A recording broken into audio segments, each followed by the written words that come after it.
Hare Krishna. Welcome to all the devotees in today's session of the Secrets of Bhagavad Gita.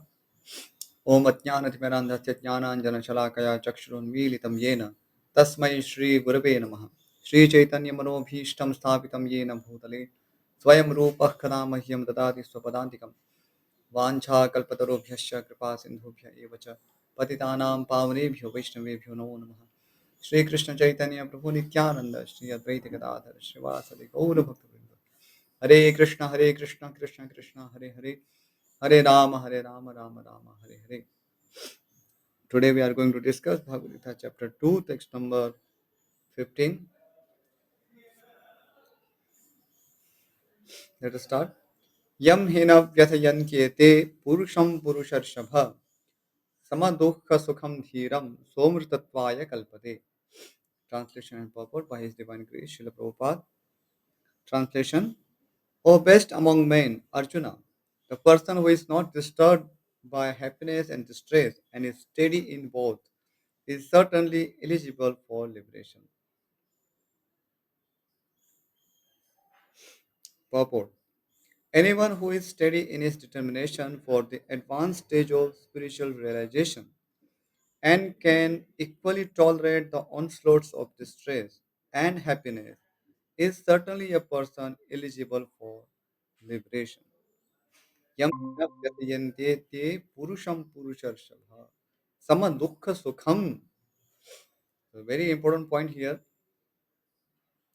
A person who is a dhira is equal to both happiness and distress. Sama dukkha sukham dhiram. So it may be astonishing for a common man to understand how someone has to tolerate happiness. It is easy to understand that one has to tolerate uh, anxiety or dukkham, distress.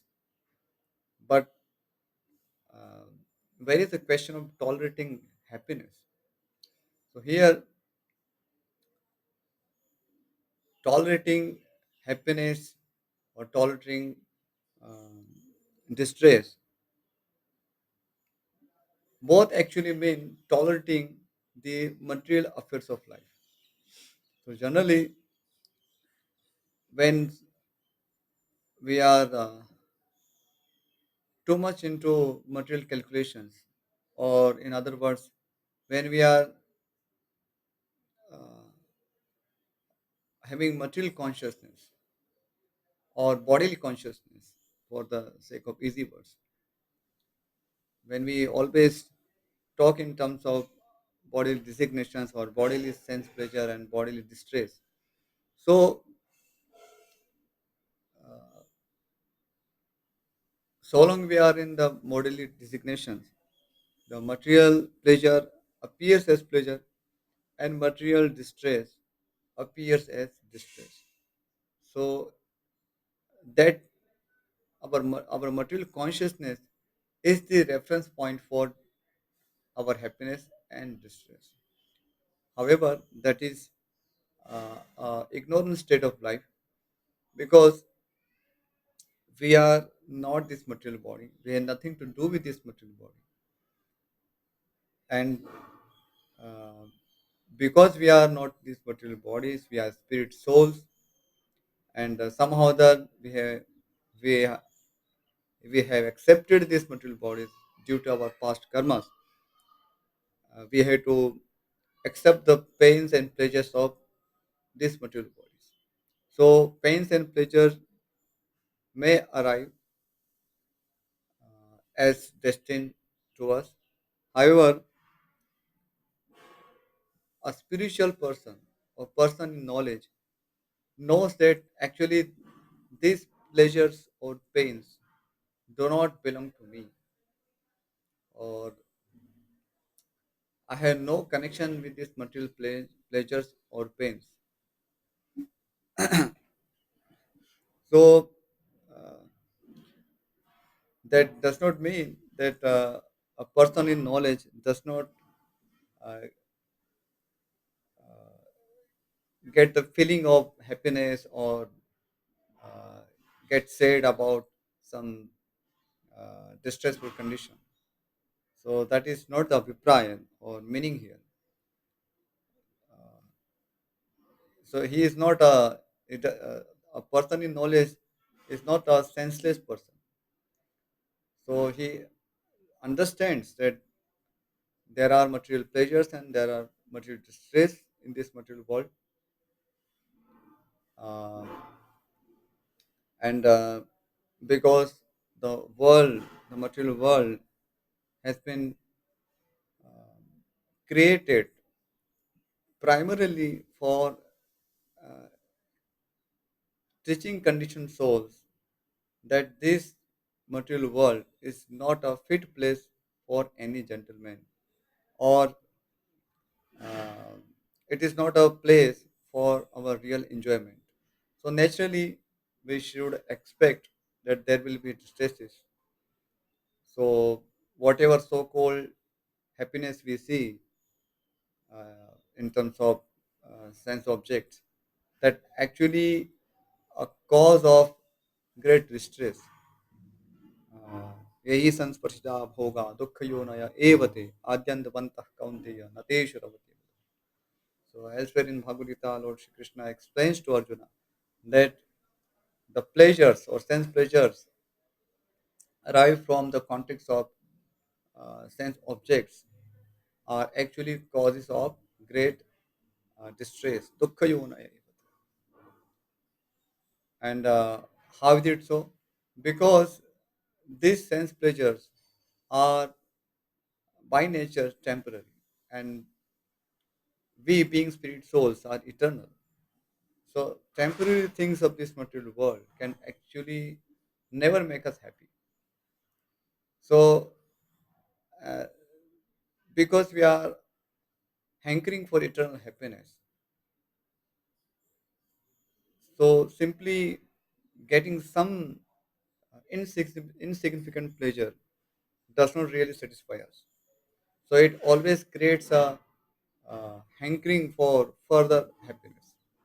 So that's a very simple logic to understand that this material happiness, so-called happiness, it's also a, distress.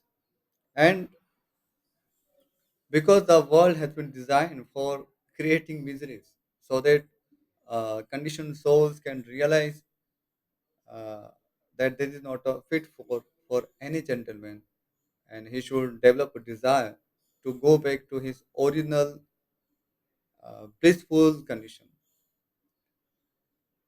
So a person in knowledge knows about this, and understanding that material pleasure or material distress both are temporary, and they are related to uh, material bodies, and material bodies are going to perish sooner or later, and he is supposed to tolerate that, because his real pleasure or real happiness does not come from all these material affairs.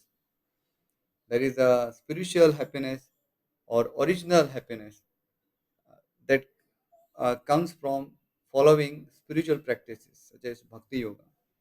So the real happiness or uh, real bliss is completely different from where we are searching for. So a person in knowledge knows this truth, and that's why in the matter of following dharma, whatever inconveniences he faces, he is supposed to tolerate them without making much endeavor to avoid them. So that also does not mean that we do not care for our material bodies, we do not care for our uh, social relationships or our family members. That is not the abhipraya. So for uh, maintenance of the body or maintenance of family members and maintaining the society is also dharma, because so long we are in this material existence, we are in the material world, so we have to maintain our body, society, and everything. The guiding principle is that this management should be done according to dharma, according to the principles of dharma, and minimum. Uh, those are hankering for artha and kama, or in other words, sense gratification, more and more sense gratification. They may take help of dharma to achieve such sense gratification more and more. That's another thing. For example, uh, those who are uh, those who want to get more material happiness, uh, which is not available in the earth. So they may aspire for heavenly planets, Swarga, and they may perform various yajnas and they may give charity to many people, and they may attain such heavenly pleasures. So that's a different thing. However, a person who knows the real purpose of dharma, he does not follow dharma with these material attachments. So, as as we discussed last time, the attitude behind following any dharma is that we had to develop a sense of detachment, and with that sense of detachment, we have to follow our individual dharma, and by following such individual dharma, uh, and being in while being indifferent to material pleasures or material pains, we develop knowledge. So whatever knowledge we hear, that gets solidified or it turns into realization. So that is the advantage of following dharma with detachment. So whatever advice has been given to Arjuna is for everyone, uh, or any person who is serious in uh, his own well-being. So uh, because Arjuna belongs to uh, the Aryan culture, or a culture that uh, respects knowledge over anything. So Arjun being trained into uh, religious principles or dharmic principles, he is supposed to follow his dharma of a kshatriya without any uh, without any attachment to his relatives, and even if he argues that it will be very painful for Arjuna to kill his relatives, and he will be it will be painful for him. So let it be, because uh, that's the way how dharma is supposed to be followed. In all our dharmas, there are challenges. So if we start giving excuses like this, then we can never follow our dharma, because whenever we we will face challenges, we'll give up that dharma. But that is not how we are supposed to follow dharma. Okay, next. In the Varnashram institution, the fourth stage of life, namely the renounce order, sannyas, is a painstaking situation. But one who is serious about making his life perfect surely adopts the sannyas order of life in spite of all difficulties. So Srila Prabhupada gives an analogy of a sannyas ashram, or the first stage of life.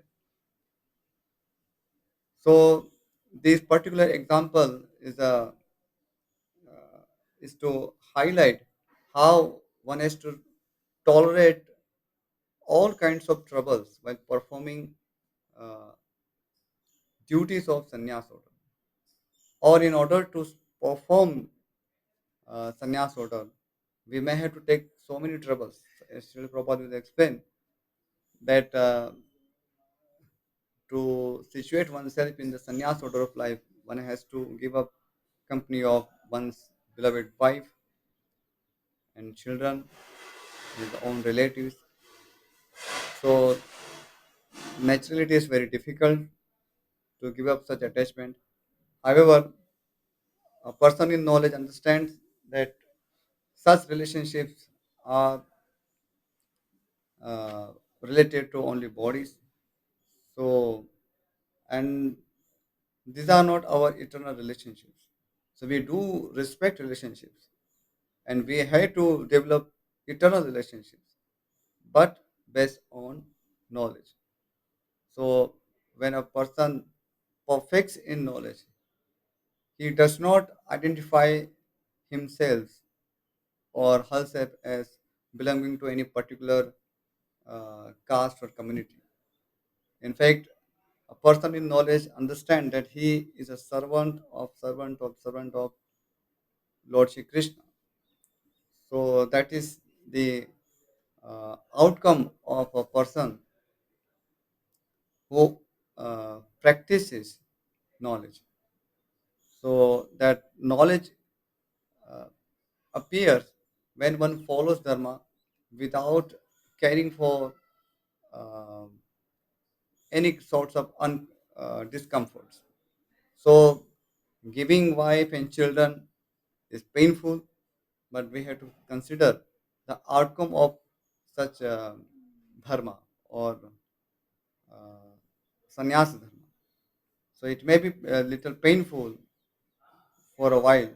However, for the eternal benefit of the person who is renouncing this world and for family members as well, the benefit is unparalleled. It cannot be compared with any pleasures of this material world because uh, to always act on material consciousness is a sign of great ignorance. And when one gets such examples or sees such examples in the society where uh, people in knowledge they make sacrifices for uplifting the society, then naturally the society uh, rises to the mode of goodness or satoguna. So, in simple words, the society uh, gets closer to knowledge. Otherwise, if we see in animals, there is no such examples of detachment. So, it is not expected from animals to uh, sacrifice for others. So they also live in group, but their purpose is to always maintain sense gratification. And so, as long as they can have sense gratification, they identify themselves with a particular group. And whenever they find some difficulty, they quit that group or get killed by some particular group. So that's the ordinary affairs of animals.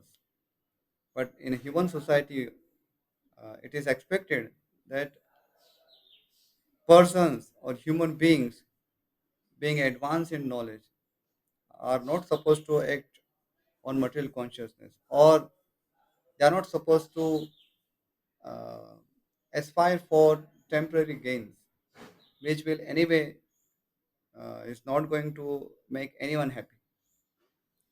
So a person in knowledge actually recognizes the reality and actually tries to make himself happy and others happy.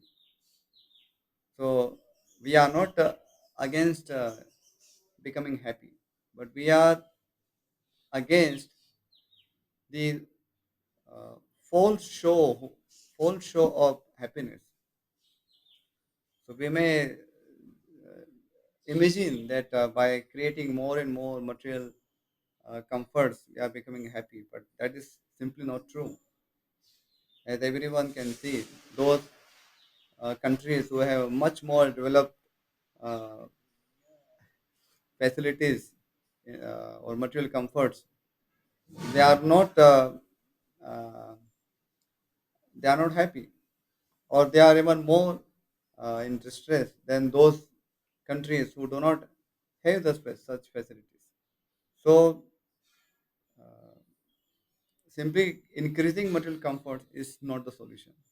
That everyone who is serious about his own well-being should realize, and that's the message of Bhagavad Gita, that we have to perform our individual dharma, in our individual varna dharma or individual ashram dharma, regardless of any material comforts or discomfort. So, material discomfort is painful, but material comforts also can distract us from following our dharma. So, material comforts are also a trouble for us. If we get attached to material comforts and forget our dharma, then the so-called facility or material facility will bind us to this material world, and um, that will be that will not be a gain for us. Srila Prabhupada will explain this analogy further. The difficulties usually arise from having to serve family relationships, to give up the connection of wife and children. But if anyone is able to tolerate such difficulties, surely his path to spiritual realization is complete. Similarly, in Arjun's discharge of duties as a Kshatriya, he is advised to persevere even if it's difficult to fight with his family members or similarly beloved persons. Lord Chaitanya took sannyas at the age of 24, and his dependents, young wife as well as old mother, had no one else to look after them. Yet for a higher cause, he took sannyas and was steady in the discharge of higher duties. That is the way of achieving liberation from material bondage. So, Srila Prabhupada gives the example of Lord Chaitanya. So, how Lord Chaitanya Mahaprabhu, even though he was very young, 24 years of age, he renounced his beautiful wife and uh, his widow mother, who had no other shelter than Lord Chaitanya. So the reason was to uplift the society. So for the higher cause, or to benefit the bigger family, one may have to compromise with our immediate family members. So that spirit of sacrifice is found in a in a person who follows dharma with detachment. So generally, a person when follows dharma, gradually he attains uh, purification, purification of heart, and that with that purification comes detachment. And following the dharma further with that detachment brings one to uh, a knowledge. And uh, by following such dharma with knowledge, a person uh, makes himself eligible for liberation. So we all want to be happy, and we all want to make our relatives, our friends happy. So liberation is the happiest condition of life. So that is the proposal of Vedic culture or Vedic scriptures, that uh, asatoma sadgamaya, mrityorma amritam gamaya, tamosoma jyotirgamaya. So from temporary life, asatoma sadgamaya, let us go to eternal life. So our endeavors to be happy or make anyone happy should be aligned with knowledge. So we may have the desire to be happy, but if that desire is motivated by ignorance or guided by ignorance, then that is not going to make anyone happy. So let's not uh, shoot arrows in some darkness where the target will not be achieved. So if you want to hit the target, then we have to first see the target, or at least know where the target is. So that is spirit of the Vedic society, where one is supposed to tolerate uh, not only discomforts but comforts as well, to situate oneself in knowledge. Without situating oneself in knowledge, it is not possible to get liberated from this material world. In simple words, whenever we come across some material comforts, we should not be greedy after enjoying that. Or whenever we come across distressful condition in our life, we should just tolerate it without giving uh, too much reaction to it. Sometimes it is seen that people get disappointed whenever they face with difficulties in life. Sometimes difficulties completely breaks down people, and they even uh, sometimes they, uh, they give up all relationships, and even may try to kill their bodies. So uh, these things happen in our society due to lack of knowledge. So first thing uh, to understand about this material world is that this material world is not made for creating happiness. First of all, we should be uh, clear about this. If you are searching for happiness or material happiness here, or any source of happiness here, then we are the biggest fools, because the Creator has not made it like that.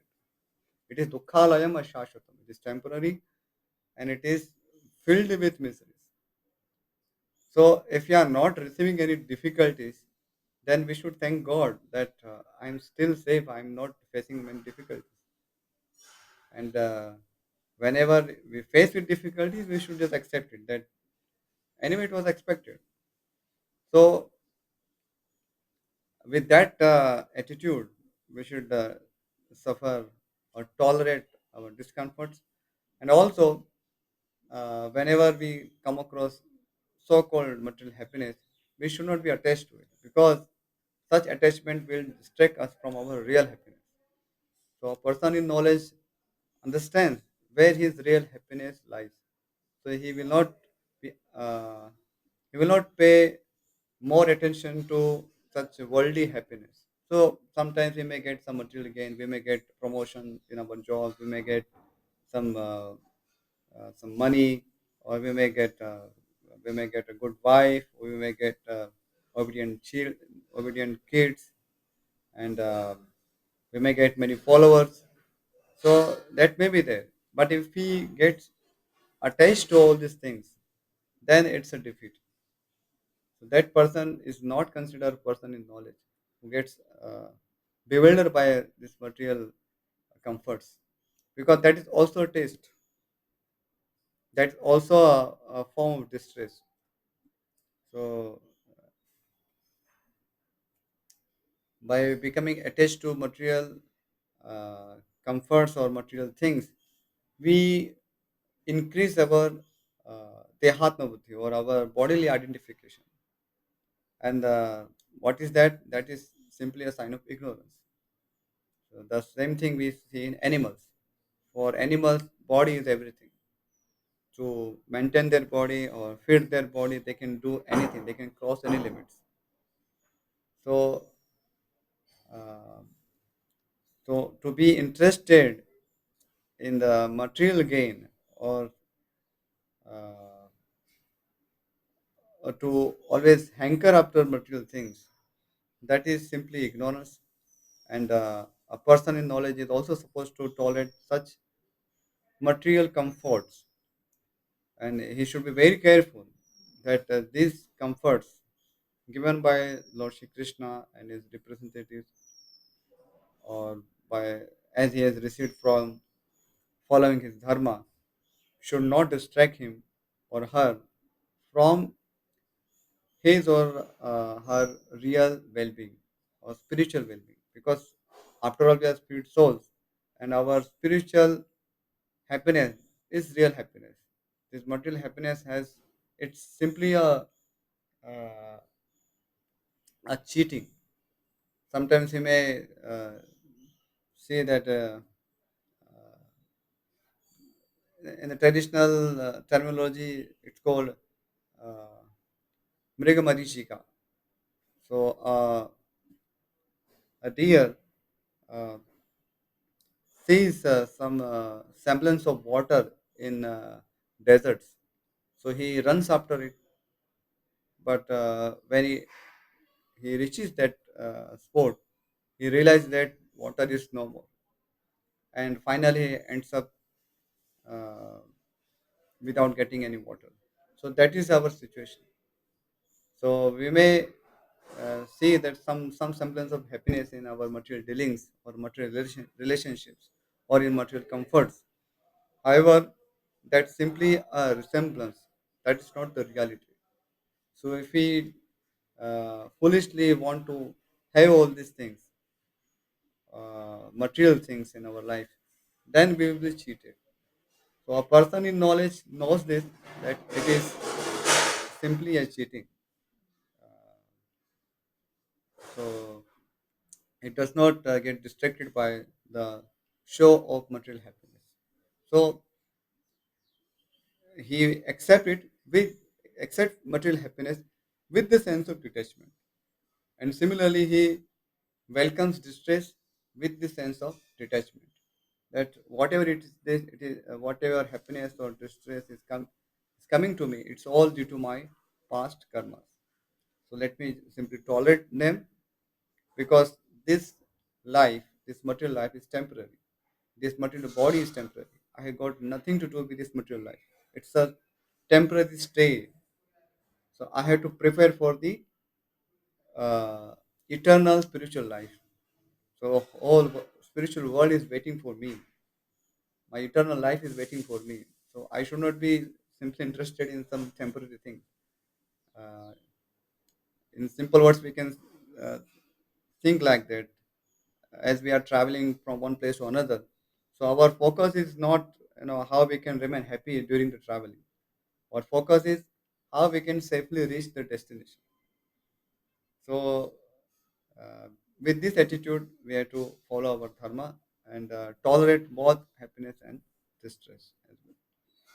Hare Krishna. So I will stop here. If there is any question, we can take, and if not, then we can end here. Yes, Vidaka Pro, anything to say? Yes, no problem. No question from my side. Okay, let us stop here. वाञ्छा कल्पतरुभ्यश्च कृपा सिन्धुभ्य एव च पतितानां पावनेभ्यो वैष्णवेभ्यो नमो नमः. श्रीमद् भगवद गीता यज्ञ की जय, श्रील प्रभुपाद की जय. हरे कृष्ण. Thank you.